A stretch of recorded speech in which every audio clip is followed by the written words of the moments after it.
Welcome to Tamil hot dip.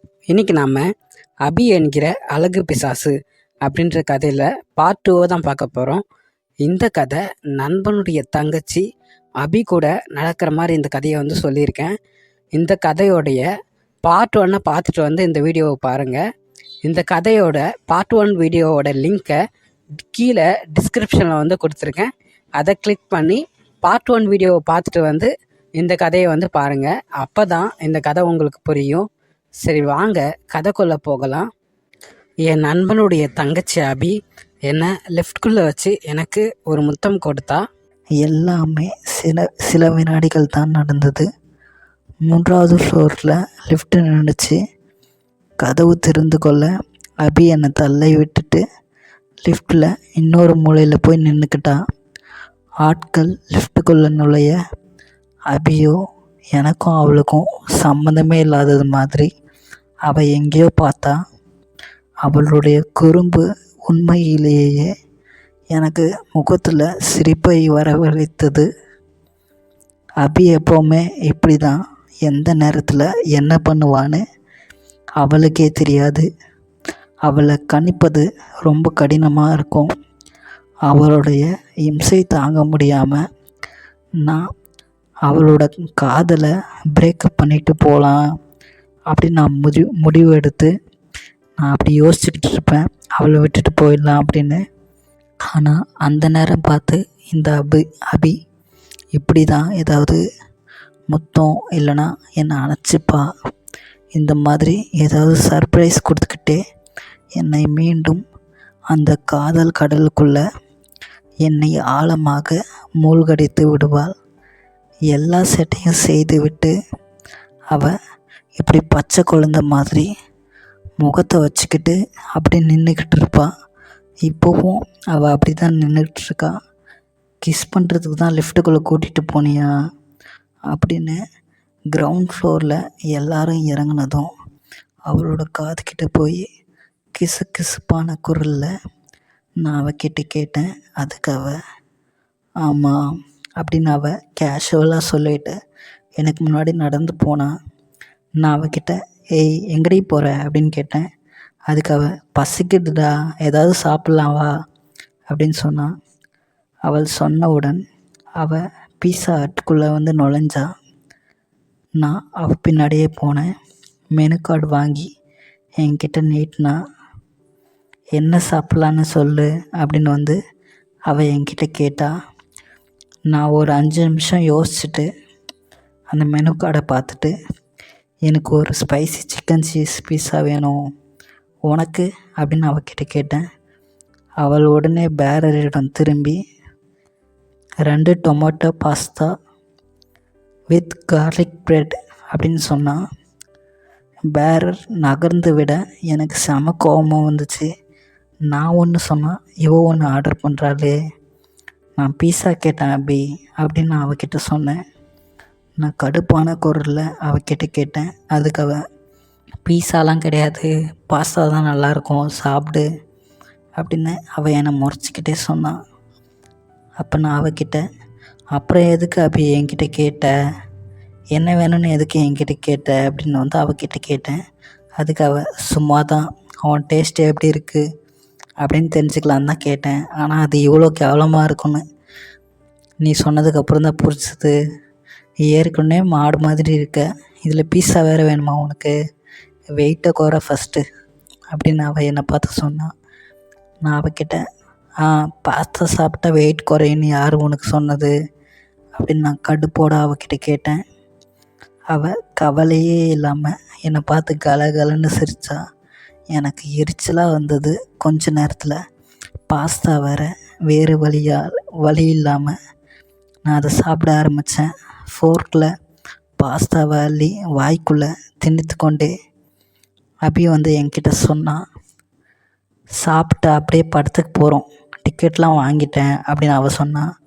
அதுக்கு நான் அவகிட்ட படத்துக்கா, சொல்லவே இல்லை, என்ன படம் அப்படின்னு அவகிட்ட கேட்டேன். அதுக்கு அவள் டேட்ஸ் நைட் அப்படின்னு சொன்னான்.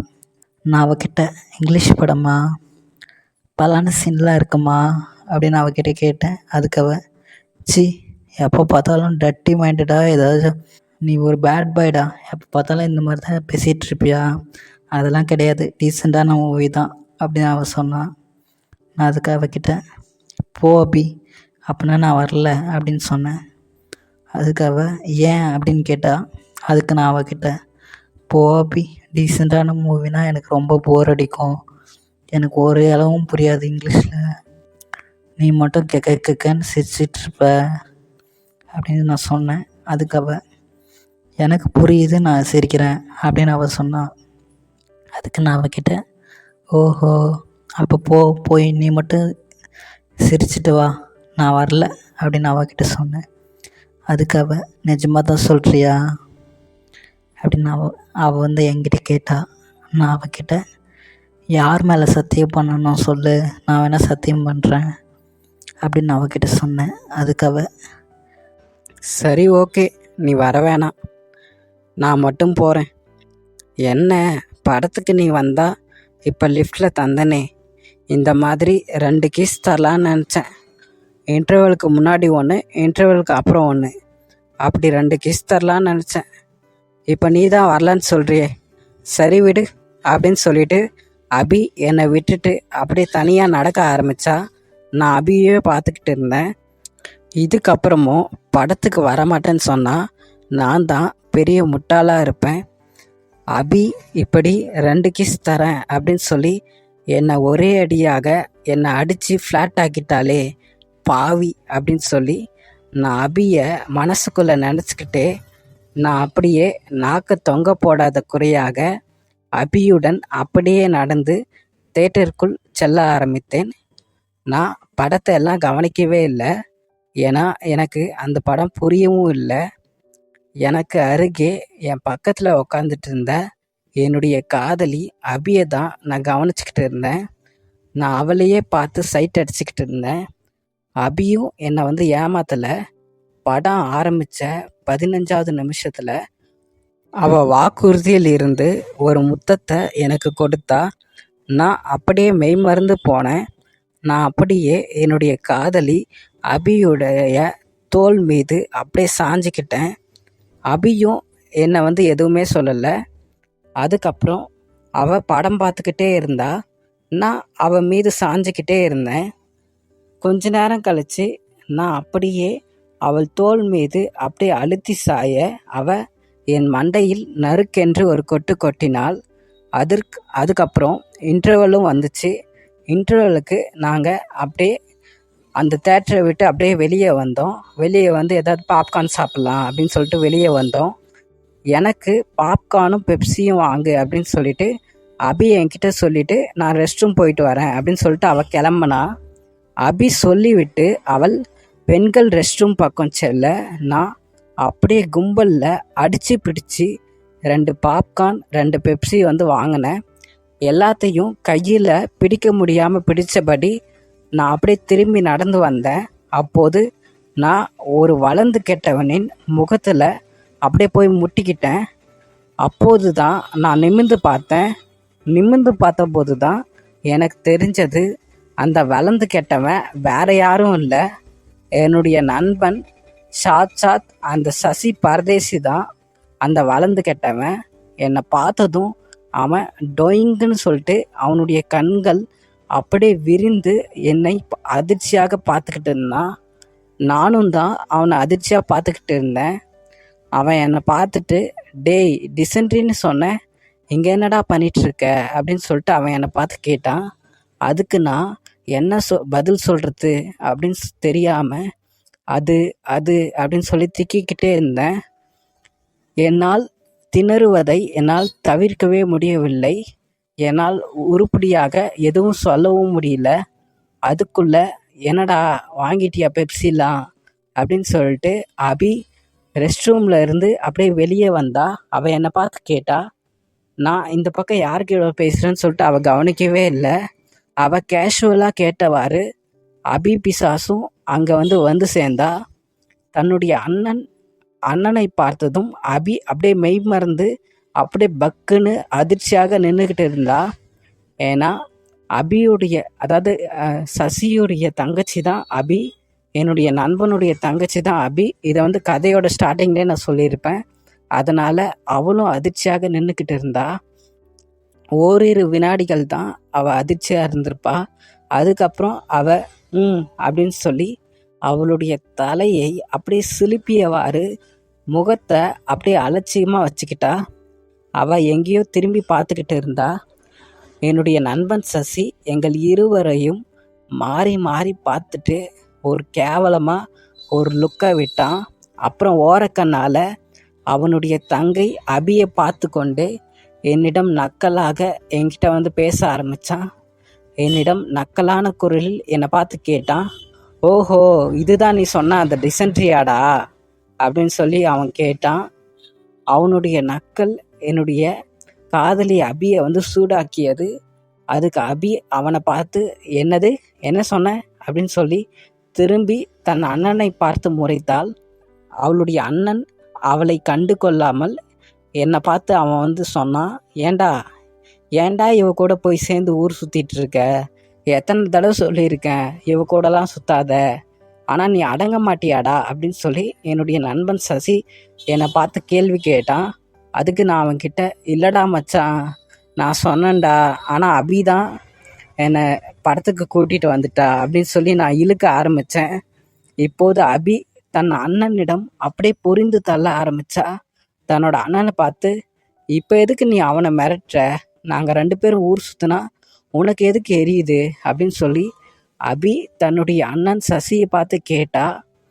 அதுக்கு சசி, இங்கே பாருடி நான் உன்கிட்ட பேசலை என்னோடய ஃப்ரெண்டுக்கிட்ட தான் பேசுகிறேன் அப்படின்னு சொல்லி சசி தன்னுடைய தங்கச்சி அபியை பார்த்து முறைத்தபடி சொன்னான்.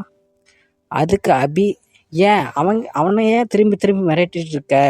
என்கிட்ட பேசுடா பார்ப்போம் அப்படின்னு சொல்லி அபியும் கத்த ஆரம்பித்தா. அதுக்கு சசி, உன்கிட்டலாம் மனுஷன் பேச முடியாதுடி அப்படின்னு சொல்லி அவனும் சொல்ல ஆரம்பித்தான்.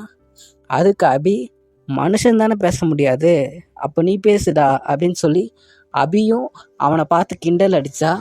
அதுக்கு அவன், ஓவராக பேசாதடி, வீட்டில் ஸ்பெஷல் கிளாஸ்னு போய் சொல்லிவிட்டு இவன் கூட ஊரை சுற்றிட்டு இருக்கியா அப்படின்னு சொல்லி சசி உக்கிரமான குரலில் கேட்டான்.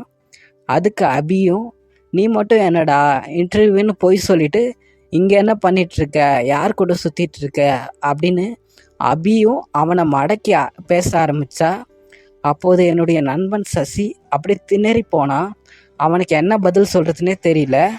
ஏன்னா அவனும் அவனோட வீட்டில் போய் சொல்லிட்டு தான் வந்திருக்கான்.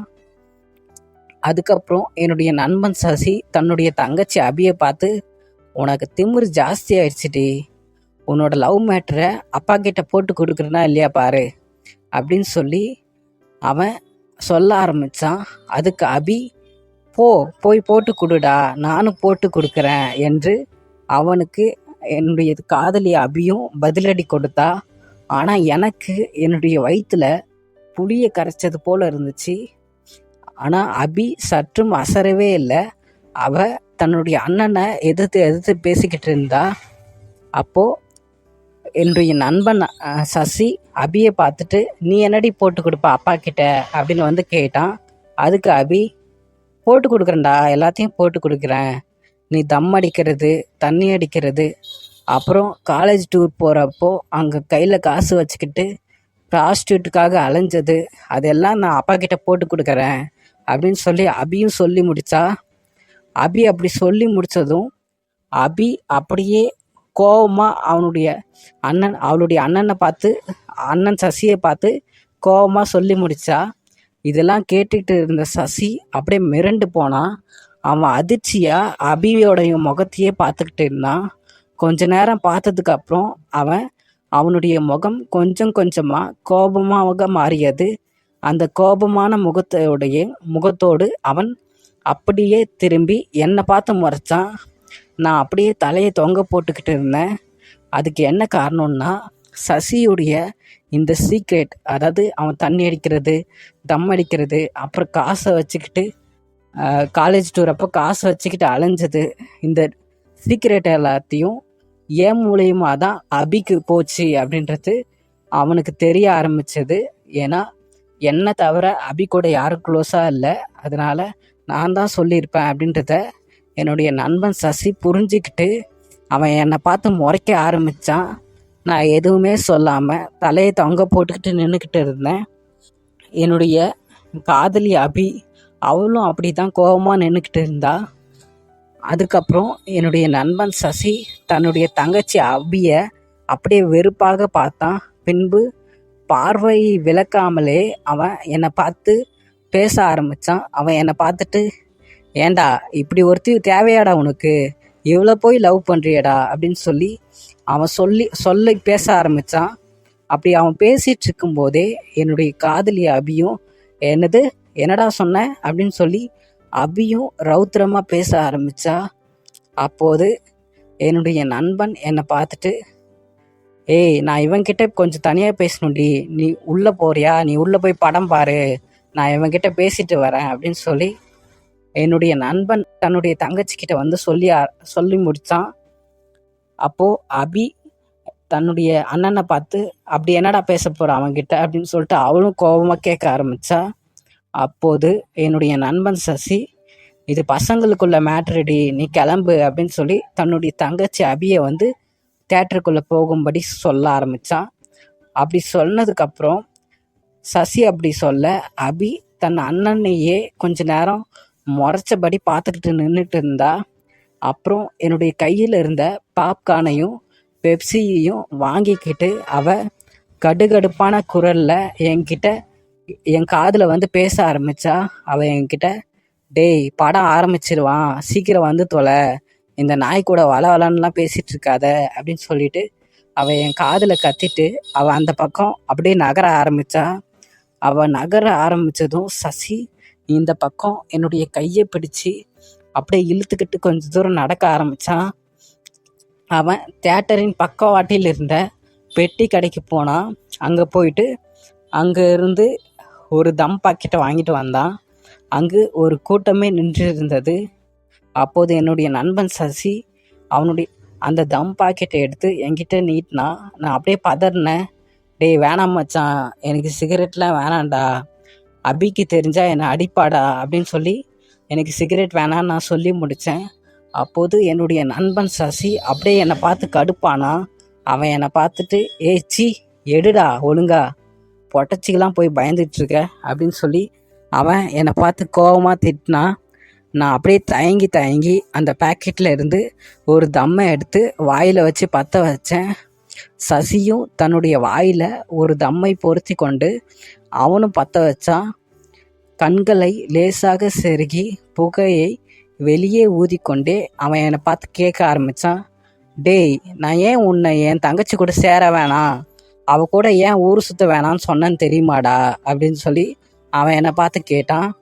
அதுக்கு நான் அவன்கிட்ட, புரியுது மச்சான், 4 பேர் வெளியில் பார்ப்பாங்க, உங்கள் குடும்பமானம் போகும், அதனால தான் உன்னோட தங்கச்சி கூட என்னை சுற்றக்கூடாதுன்னு சொல்லியிருக்க, கரெக்டா அப்படின்னு சொல்லி அவனை பார்த்து கேட்டேன். அதுக்கு அவன், 4 பேர் பார்ப்பாங்கன்றது சரிடா, ஆனால் குடும்பமானத்துக்காக நான் இதை சொல்லலை அப்படின்னு சொன்னான். நான் அவனை பார்த்து குழப்பமாக, என்னடா சொல்கிற அப்படின்னு கேட்டேன். அதுக்கு அவன், டேய் நான் தெளிவாக ஒன்று சொல்கிறேன்டா, நீ என்னோட தங்கச்சி கூட இப்போ வந்து சுற்றிட்டுருக்க, நாளைக்கு என் தங்கச்சியை பிடிக்கலன்னு சொல்லிட்டு நீ அவளை விட்டுட்டு, அதாவது கலட்டி விட்டுட்டு போகிறது உனக்கு ரொம்ப கஷ்டமாக இருக்கும்டா. ஏன்னா சில பொண்ணுங்க கலட்டி விட்டால் அவங்க வந்து உக்கிரமாக மாறிடுவாங்க, நிறைய தில்லு முள்ளுலாம் பண்ணுவாங்க அப்படின்னு சொல்லி அவன் பேச ஆரம்பித்தான். அவன் கூலாக இதை சொல்லி முடித்தான். நான் அவனை பார்த்து, என்னடா மச்சான் சொல்கிற அப்படின்னு கேட்டேன். அதுக்கு அவன், சீரியஸாக தானே சொல்கிறேன், சீக்கிரம் என்னோடய தங்கச்சி அபியை கலட்டி விட்டுருடா, கலட்டி விட்டுற வழியை பாருடா, கூட பிறந்த அண்ணன் கூடயே எப்படி மல்லு கட்டிட்டு நிற்கிறா பார்த்தியா, இப்படிப்பட்ட அடங்கா பிடாரி உனக்கு தேவையா, இந்த அடங்கா பிடாரி மட்டும் உனக்கு பொண்டாட்டியாக வந்தானா அவ்வளோதான், உன்னோட வாழ்க்கையே நாசமாக போயிடும், ஒரு உயிர் நண்பனாக நான் இதை சொல்கிறேன் அப்படின்னு சொல்லி அவன் சொல்லி முடித்தான். அப்போ நான் அவனை பார்த்துட்டு, டேய் ஏன்டா இப்படிலாம் பேசுகிற, அப்படிலாம் சொல்லாதடா, அபி ரொம்ப நல்ல பொண்ணுடா அப்படின்னு நான் அவன்கிட்ட சொன்னேன். அதுக்கு அவன், அடி செரிப்பால, என்னடா சொல்லிகிட்ருக்க, நான் இவ்வளோ நேரம் கதையாக சொல்லிகிட்ருக்கேன், நல்ல பொண்ணு அல்ல நல்ல பொண்ணு, டேய் அவள் அழகாக இருக்கிறான்றதை தவிர வேறு என்னடா குவாலிஃபிகேஷன் அவகிட்ட இருக்குது, அப்பா, இவளை மாதிரி ஒரு டெரரான பொண்ணை, டெரரான கேரக்டரை இது வரைக்கும் என்னுடைய வாழ்க்கையில் நான் பார்த்ததே இல்லைடா அப்படின்னு சொல்லி என்னுடைய நண்பன் சசி என்னை பார்த்து சொல்லி முடித்தான். அதுக்கு நான் அவனை பார்த்து, இருக்கலாம்டா, ஆனால் அவன் என்னை சின்சியராக லவ் பண்ணுறா தெரியுமா அப்படின்னு நான் அவனை பார்த்து சொன்னேன். அதுக்கு அவன், கிழிச்சா, அவள் ஏன் தெரியுமா உன்னை லவ் பண்ணுறா? அவள் சொன்னதுக்கெலாம் நீ தான் பூம் பூம் மாடு மாதிரி நல்லா தலையாட்டுவ, அதனால்தான் அவள் உன்னை ஓகே பண்ணாடா, மற்றபடி உன் மேலே ஒன்றும் தெய்வீக காதல்லாம் கிடையாது அப்படின்னு சொல்லி அவன் சொல்லி முடித்தான். உடனே நான் அவனை பார்த்து, என்னடா சொல்கிற, என்னென்னவோ சொல்கிற, எனக்கு வயிற்றில் புளி கரைப்பது போல் இருக்குடா அப்படின்னு நான் அவன்கிட்ட சொன்னேன். அதுக்கு அவன் என்னை பார்த்துட்டு, மச்சான், எல்லாம் உன் நல்லதுக்காக தான்டா சொல்கிறேன், இப்போயே உஷாராயிக்கோடா, இவளை மட்டும் நீ கட்டிக்கிட்டேன்னு வச்சுக்கோ, நல்லா பலன்னு எவர் சில்வரில் ஒரு குஜா வாங்கி கொடுப்பா உன் கையில், அதை தூக்கிட்டு நீ இவ பின்னாலே திரிய வேண்டியதாக இருக்கும்டா, உன் லைஃபே நாசமாக போயிடும்டா அப்படின்னு சொல்லி என்னுடைய நண்பன் சசி சொல்லி முடித்தான். நான் அவனை பார்த்து, நிஜமாவாடா அப்படின்னு கேட்டேன். அதுக்கு அவன், ஆமாண்டா மச்சான், சொல்கிறத கேளு, இப்போவே என்னுடைய தங்கச்சி அபியை கலட்டி விட்டுருடா, நமக்கு என்ன மச்சான், பொண்ணா கிடைக்காது, நம்ம ரேஞ்சுக்கு எல்லா பொண்ணுங்களும் க்யூவில் நிற்பாளுங்கடா, நான் சொல்கிறத சொல்லிட்டேன், அப்புறம் யோசிச்சிட்டேன்டா, நல்லா யோசிச்சுக்கோடா, அப்படியே நீ என்னுடைய தங்கச்சி அபியை கழட்டி விடுற ஐடியா வேணும்னா என்கிட்டே கேளுடா, நானே சொல்கிறேன் எப்படி நேக்கா என்னோட தங்கச்சியை கழட்டி விடுறதுன்னு சொல்லிட்டு நானே பிளான் போட்டு தரேன் மச்சான், சரியா அப்படின்னு சொல்லி அவன் என்னை பார்த்த எல்லாத்தையும் சொல்லி முடித்து என்னை பார்த்து அப்படியே ஒரு மாதிரி என்னை பார்த்து கேட்க ஆரம்பித்தான். நான் என்னுடைய நண்பன் சசியை அப்படியே பார்த்தேன். அவன் திரும்பவும் பேச ஆரம்பித்தான். அவன் என்னுடைய காதலியை அபியை கலட்டி விடுறதுக்கு ஐடியா கொடுக்குற நோக்கத்திலேயே பேசிக்கிட்டு இருந்தான். அவன் அதே ரேஞ்சில் ஒரு 10 நிமிஷம் பேசி முடித்தான். அவன் என்னை நல்லாவே குழப்பி விட்டுட்டான். அவன் சொல்லுவதுலேயும் உண்மை இருக்குது அப்படின்னு சொல்லிட்டு எனக்கு ஒரு யோசனை தோண ஆரம்பித்தது. அப்புறம் நான் ரெஸ்ட் ரூமுக்கு போய் நன்றாக என்னுடைய வாயை கொப்பளிச்சுக்கிட்டு பபுள்காம் போட்டுக்கிட்டு நல்ல பிள்ளையாக நான் அப்படியே தேட்டருக்குள் நுழைந்து அப்படியே அபியுடைய பக்கத்தில் போய் அப்படியே உக்காந்தேன். அவள் கையில் இருந்த பாப்கார்னையும் பெப்சியையும் என் கையில் திணிச்சிட்டு அவள் என் காதுகிட்ட ரகசியமான குரலில் என்கிட்ட அபி பேச ஆரம்பித்தா. அவள் என்னை பார்த்துட்டு, என்னடா பேசுனீங்க, என்னோட அண்ணனும் நீயும் 2 பேரும் அப்படி என்னத்தடா இவ்வளோ நேரம் பேசிக்கிட்டு இருந்தீங்க அப்படின்னு சொல்லி அவள் என்கிட்ட கேட்டா. அதுக்கு நான் அவகிட்ட, ஒன்றும் இல்லை அபி, ஒன்றும் பேசலை அப்படின்னு சொன்னேன். அதுக்கு அவள், டேய் நடிக்காதடா, எனக்கு உங்களை பற்றி தெரியாதா, தனியாக கூட்டிகிட்டு போய் என்னோட அண்ணன் உங்ககிட்ட 1/4 மணி நேரம் பேசியிருக்கான், எப்படியும் என்னை பற்றி தான் பேசியிருப்பான், ஏதாவது என்னை பற்றி தப்பாக சொல்லியிருப்பான், அப்படி என்ன சொன்னா சொல்லு அப்படின்னு சொல்லி என்னுடைய காதலி அபி என்கிட்ட கேட்டா. அவள் இதையே கேட்டு நச்சரித்துக்கிட்டு இருந்தா. நான் அவளை பார்த்து, அவன் கிடைக்கிறான் விடு அபி அப்படின்னு சொன்னேன். அதுக்கு அவள் என்கிட்ட, இப்போ நீ சொல்ல போறியா இல்லையா அப்படின்னு சொல்லி அபியை என்கிட்ட கோபமாக கேட்டா. அதுக்கு நான் அவளை பார்த்துட்டு, அவன் ஏதாவது சொல்லுவான் அபி, நமக்கு எதுக்கு அபி, அதெல்லாம் தேவையில்லாதது அப்படின்னு சொன்னேன். அதுக்கு அவள் என்கிட்ட, டேய், அவன் சொன்னது தேவையா இல்லையான்னு சொல்லிட்டு நான் முடிவு பண்ணிக்கிறேன், நீ அவன் சொன்ன மேட்ரை மட்டும் சொல்லு அப்படின்னு சொல்லி என்னுடைய காதலி அபி அப்படியே கொக்கிப்பிடியாய் என்கிட்ட கேட்க ஆரம்பித்தா. நான் அப்படியே அவஸ்தையில் நெளிஞ்சிக்கிட்டு இருந்தேன். அதை எப்படி இவகிட்ட சொல்கிறது அப்படின்னு சொல்லி நான் முழிச்சுக்கிட்டே அவகிட்ட அதுன்னு சொல்லி தயங்கிக்கிட்டு இருந்தேன். அப்போது அவள் என்கிட்ட, டேய், என்ன பொய் சொல்லலான்னு யோசிக்காத மாவனே, ஒழுங்கா உண்மையை மட்டும் சொல்லு, நீ பேசுகிறதுலே எது உண்மை போய் நான் கண்டுபிடிச்சிருவேன் அப்படின்னு சொல்லி அபி என்னை மேலும் மிரட்ட ஆரம்பித்தா. நான் அவளை பார்த்து, அபி, அவன் உன்னை அப்படின்னு சொன்னேன். அதுக்கு அவள், என்ன அப்படின்னு கேட்டா. அவன் உன்னை கலட்டி விட சொல்கிறான் அபி அப்படின்னு சொல்லி நான் அவன் சொன்ன உண்மையை அப்படியே வளரி கொட்டிட்டேன். அபி கொஞ்ச நேரம் என் முகத்தையே அமைதியாக பார்த்தா. அப்புறம் கிண்டலான குரலில் அவள் என்கிட்ட கேட்டா, எதுக்கு என்னை கழட்டி விட சொன்னான் அப்படின்னு சொல்லி அபி என்கிட்ட கேட்டா. அதுக்கு நான் அவளை பார்த்து, நீ நீ ஒரு அடங்கா போயிட்டாரியா அபி, நீ ஒரு வாயாடியா, உன்னை கட்டிக்கிட்டா என்னுடைய வாழ்க்கையே நாசமாக போயிடுமா அபி அப்படின்னு அவன் சொன்னான் அப்படின்னு வந்து அவகிட்ட சொல்லி முடித்தேன். அதுக்கு அபி என்கிட்ட, அப்படியா அந்த லூசு சொல்லிச்சு, சரி அதை விடு, அதுக்கு நீ என்னடா பதில் சொன்ன அப்படின்னு சொல்லி அவள் கேட்டா. நான் அவளை பார்த்து, நான் ஒன்றுமே சொல்லலை அபி, அவன் சொன்னதெல்லாம் அப்படியே பார்த்து கேட்டுட்டு அப்படியே சிரிச்சிட்டு வந்துட்டேன் அபி அப்படின்னு நான் சொல்லி முடித்தேன். நான் சொல்லி முடிக்கும் முன்பே அபி அப்படியே என்னுடைய தொடையை பிடிச்சி அப்படியே நறுக்குன்னு கில்லுனா அப்படியே எனக்கு சுல்லென்று உயிர் போவது மாதிரி வலிக்க ஆரம்பித்தது. நான் அப்படியே துடித்தேன். நான் அவளை பார்த்து, அபி எதுக்கிட்டு கில்ற அப்படின்னு சொல்லி கத்தினேன். அப்போது என்னோட பக்கத்து சீட்டில் இருந்தவன் பரிதாபமாக என்னை திரும்பி பார்த்தான். நான் கோவமாக அபியை பார்த்து, அபி இப்போ எதுக்கிட்டு கில்ன அப்படின்னு வந்து கேட்டேன். அதுக்கு அவ, கில்லாமல் உன்னை கொஞ்சம் வாங்கலா, அவன் வளர்னானா இவர் ஈன்னு இழிச்சிட்டு வந்துட்டாராம், இது வேற என்கிட்ட வந்து சொல்கிற அப்படின்னு சொல்லி அபி என்னை பார்த்து திட்ட ஆரம்பித்தா. ஏய் வலிக்குதுடியா அபி அப்படின்னு சொல்லி அவளை பார்த்து நான் மறுபடியும் கேட்டேன். அதுக்கு அவ, டேய் அவன் இப்படி சொல்லும் போதே நீ நான் அபியை தான் லவ் பண்ணுறேன், அவளை தான் கட்டிப்பேன் அப்படின்னு சொல்லி நீ அந்த நாய் மூஞ்சில் அடித்த மாதிரி சொல்கிறது தானே, இரு படம் முடியட்டும் உன்னை வச்சுக்கிறேன் அப்படின்னு சொல்லி என்னை வந்து மிரட்டினா அபி. அப்படி கோபமாக சொல்லிட்டு அவ திரை மீது தன்னுடைய பார்வையை வந்து வீசினாள். அவ மறுபடியும் படம் பார்க்க ஆரம்பித்தா. நான் கொஞ்ச நேரம் என்னுடைய தொடையை தடவிக்கிட்டே அப்படியே உட்காந்துக்கிட்டு இருந்தேன். இப்படி அண்ணன்கிட்டையும் தங்கச்சிக்கிட்டையும் மாட்டிக்கிட்டு நான் படாத பாடுபடுறவனே அப்படின்னு சொல்லி நான் அப்படியே கவலையாக உட்காந்துக்கிட்டு இருந்தேன். அதுக்கப்புறம் கொஞ்ச நேரம் கழித்து நான் அந்த கவலையை மறந்து அப்படியே பாப்கார்ன் பெப்சி எடுத்து சாப்பிட ஆரம்பித்தேன். எனக்கு அந்த படம் புரியாவிட்டாலும் நானும் கொஞ்ச நேரம் அந்த படத்தையே பார்த்துக்கிட்டு இருந்தேன். அதுக்கப்புறம் தான் எனக்கு நினைவுக்கு வந்தது, என்னோட அபி தேட்டருக்குள்ளே கூட்டிகிட்டு வரும்போது எனக்கு இன்டர்வலுக்கு முன்னாடி ஒன்று இன்டர்வலுக்கு அப்புறம் ஒன்று தரேன் அப்படின்னு வந்து அவ சொன்னாலே அப்படின்றது எனக்கு ஞாபகம் வந்தது.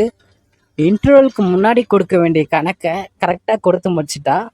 இப்போது இன்டர்வலுக்கு அப்புறம் படம் பார்த்துட்ருக்கோம், அப்போ இந்த கணக்கையும் கேட்கணும்ல. அதனால் நான் என்னுடைய காதலி அபியை பார்த்துட்டு அபி அப்படின்னு கூப்பிட்டேன். அதுக்கு அவளும் சொல்லுடா அப்படின்னு வந்து சொன்னான். ஏய் இன்டர்வலுக்கு அப்புறம் ஒன்று தரேன்னு சொன்னியேடி, தரவே இல்லை அப்படின்னு வந்து கேட்டேன். அதுக்கு அவ, தரலான்னு தான்டா நினச்சேன், ஆனால் ஷூ மாட்டிக்கிட்டு வந்துட்டேன், அதான் யோசிக்கிறேன், செருப்பு மாட்டிக்கிட்டு வந்திருந்தா வசதியாக இருந்திருக்கும், நீ கேட்டதை தந்திருப்பேன் அப்படின்னு சொல்லி அவள் என்னை பார்த்து கிண்டலாக சொன்னான். அவள் இன்னும் கோபமாக தான் இருக்கா அப்படின்றது அவள் பேச்சிலே எனக்கு தெரிய ஆரம்பித்தது. அவ்வளோதான், இதுக்கப்புறம் இவகிட்ட எதுவும் கேட்கக்கூடாது அப்படின்னு சொல்லி நான் என்னுடைய வாயை அப்படியே இறுக்கி மூடிக்கிட்டேன். என்னுடைய காதலி அப்படியே உச்சபட்ச கோபத்தில் இருக்கா அப்படின்றது எனக்கு தெளிவாக புரிஞ்சு போனது. நான் மூச்சே விடலை. அப்படியே அந்த படம் முடிஞ்சதும் நானும் என்னுடைய காதலி அபியும் அப்படியே வெளியே வந்தோம். நான் அப்படியே என்னுடைய பைக்கை எடுக்க பார்க்கிங் ஏரியா வந்து போக ஆரம்பித்தேன். அப்போது என்னுடைய காதலி அபியும் என்னை பின்தொடர்ந்துக்கிட்டே வந்தா. நான் அப்படியே எந்திரன் ரோபம் மாதிரி அப்படியே போயிட்டு பைக்கை எடுத்துக்கிட்டு எதுவுமே பேசாமல் அந்த பைக்கை வெளியே எடுத்துக்கிட்டு வந்து ஸ்டார்ட் செய்ய ஆரம்பித்தேன். அப்போது என்னுடைய காதலி அபி அமைதியாக என் பின்னால் ஏறி உக்காந்தா. அப்போ கிளம்ப போகும்போது அந்த படுபாவி நாய் என்னுடைய நண்பன் சசி மறுபடியும் என் எதிராக வந்து நின்னான். அவன் ஒரு கையால் அவனுடைய பைக்கை வச்சுக்கிட்டு அப்படியே என்னை கை வைத்து தடுத்தபடி என்னை பார்த்து நக்கலாக கேட்டான்.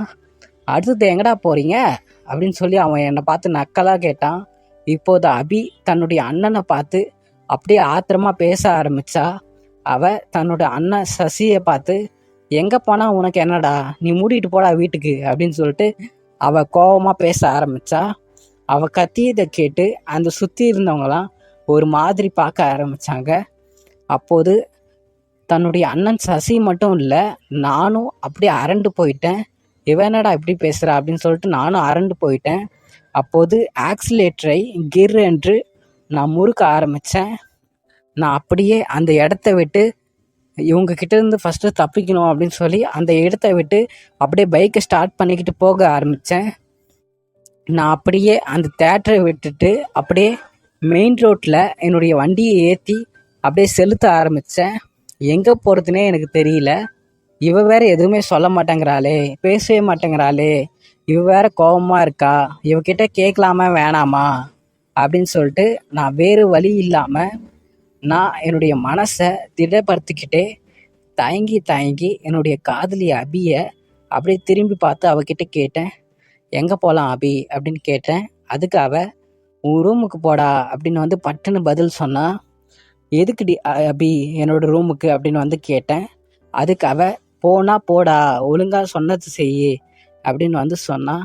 நான் என் மனசுக்குள்ள இந்த பிசாசு, இந்த ராட்சசி அபி தேல்கோடுக்கு பிறந்தவ இப்படி என்னை வச்சு செய்கிறாளே, இவளை கட்டிக்கிட்டு நான் என்ன கஷ்டம்லாம் பட போகிறனோ, என்ன கஷ்டத்தெல்லாம் நான் அனுபவிக்க போகிறனோ அப்படின்னு சொல்லி என் மனசுக்குள்ள என்ன நானே நொந்துக்கிட்டு இவளை இதுக்கு முன்னாடி காதலிச்சவங்கள, அதாவது இவளை சைட் அடித்து இவகிட்ட ப்ரப்போஸ் பண்ணவங்கலாம் இவ வந்து ரிஜெக்ட் பண்ணிவிட்டு கடைசியில் என்னை ஓகே பண்ணதுக்கு ஒரு வேளை சசி சொன்னது தான் காரணமாக இருக்குமோ அப்படின்னு சொல்லி என் மனசுக்குள்ளே நான் அதை பற்றி யோசிச்சுக்கிட்டு என்னுடைய வண்டியை அப்படியே என்னுடைய ரூமை நோக்கி வண்டியை விட ஆரம்பித்தேன். ஒரு 15 நிமிஷத்தில் நாங்கள் என்னோடய ரூமை வந்து அடைஞ்சோம். அப்போது என்னுடைய ரூமை திறந்து நான் உள்ளே போக ஆரம்பித்தேன். அபியும் என்னை அப்படியே பின்தொடர்ந்து என் பின்னாடியே வந்தா. அவள் என் ரூம்குள்ளே நுழைஞ்சதும் என் ரூம் இருந்த நிலையை பார்த்து விட்டு அவளுடைய முகத்தை வந்து சுழிச்சிட்டு, டேய் என்னடா ரூமை இவ்வளோ நாஸ்டியாக வச்சுருக்க, இவ்வளோ கேவலமாக வச்சுருக்க அப்படின்னு வந்து அவள் என்னை பார்த்து கேட்டா. அந்த ரூமையே கேவலமாக பார்த்துட்டு இந்த மாதிரி கேட்டா. நான் என்னுடைய காதலி அபியை பார்த்துட்டு, நீ வருவேன்னு எனக்கு தெரியுமா அபி, தெரிஞ்சிருந்தா கொஞ்சம் க்ளீன் பண்ணியிருப்பேன் அப்படின்னு சொன்னேன். அதுக்கு அபி மெல்ல நடந்து சென்று தன்னுடைய ஷோல்டர் பேக்கை கழட்டி டேபிள் மீது வச்சா. அதுக்கப்புறம் திரும்பி என்ன ஒரு மாதிரி ஏற இறங்க பார்த்தா. அவள் மனசில் என்ன நினச்சிக்கிட்டு வந்திருக்கா அப்படின்னு சொல்லிட்டு எனக்கு சுத்தமாக புரியவே இல்லை. நான் குழப்பமாக அபியை பார்த்தேன். அபியை பார்த்துட்டு, எதுக்கு அப்பி, எதுக்கு இப்போது திடீர்னு என்னோடய ரூமை பார்க்கணுன்னு ஆசை வந்துச்சு உனக்கு, இதில் தான் வாழ போகிறோமா ஃப்யூச்சரில் அப்படின்னு வந்து அவளை பார்த்து நக்கலாக கேட்டேன். அதுக்கு அவள் பேச ஆரம்பித்தா. அவள் என்னை நெருங்கி என்கிட்ட வந்து என் கன்னத்தில் கையை வச்சு அவள் என்னை பார்த்து பேச ஆரம்பித்தா. இதுக்கப்புறம் என்ன ஆச்சுன்னு தெரிஞ்சுக்கணுன்னா அடுத்த பகுதிக்கு வாங்க.